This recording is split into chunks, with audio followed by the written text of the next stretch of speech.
The new Season 2 update has brought many new towers into the spotlight, with buff to things such as the Submarine, the Monkey Ace, and the Buccaneer. In this video we'll be covering the Submarine and a few powerful builds that work well with it on your team.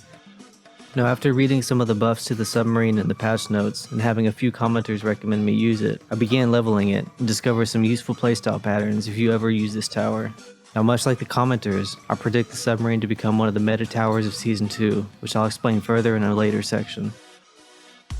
The Submarine is inherently a very powerful tower due to its flexible ability path options and cheap upgrade costs. It also offers camo detection with its top path, and a strong AoE damage ability that can be bought in the early game to defend against almost every early game push. The top path's animations are also very satisfying to look at as well. Its middle path does solid damage against blend pushes, and its ability is now usable as soon as it's placed down, offering lots of micro potential in the late game if you have a good economy. The bottom path is also a solid option, much like in BTD 6. It gives solid DPS for the mid to late game, and having at least one of them can buff all of your other submarines. Now the general playstyle for the Submarine in Season 2 is as follows. For the early game, you generally will place your early game or starter tower, and then tech into a top path submarine before round 12. The top path submarine is extremely effective at dealing with early game balloon waves. However, the beginning rounds before it can come online can cause it some issues if you're not using an early game tower to support its placement and development. For the mid game, you can choose to focus heavily on economy until round 17, or build up extra defense against an aggressive opponent.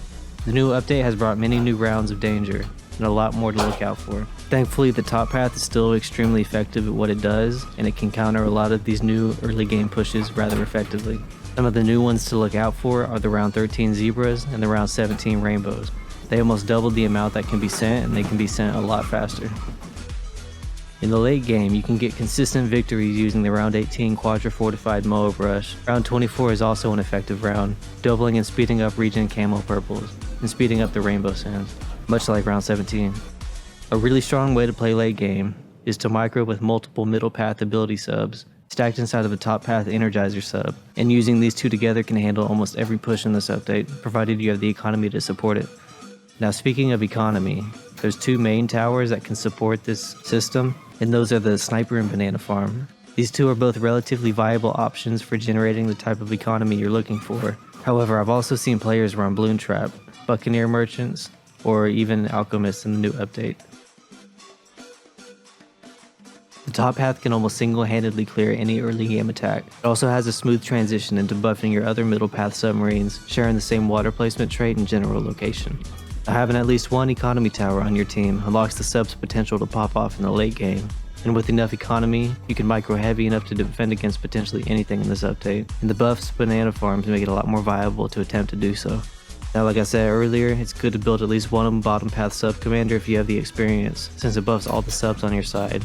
However, getting XP for all three tier 5 paths can be quite the challenge in this early XP system, for at the time of recording it takes a long time to get all this XP for each path. Overall, the Submarine feels like a very satisfying tower to use. I enjoy looking at the top path's ability to pop most balloons in a large AoE radius, and having some custom animations to make it look even better, such as the rainbow pop or trippy effects. Its ability to perform well at every stage of the game also makes it feel like an important part of the team, and that it's worth taking up the team slot that it takes up. I'd like to revisit this tower again soon once it's further optimized or other towers pop their head up as a good synergistic pair. If you use the Submarine, have you found any other solid towers to pair it with, or even a better way to use it? Do you use it differently than how I've used it, or see it as stronger or weaker? I'm curious to hear about your opponents have used this tower as well, or if you have any interesting tricks or insights using it. Now with that said, if you also have a balloons topic you'd like me to cover, please feel free to comment your idea and subscribe to be notified if I cover it. Some of my favorite content to make comes directly from the YouTube comments I get. Thank you for watching.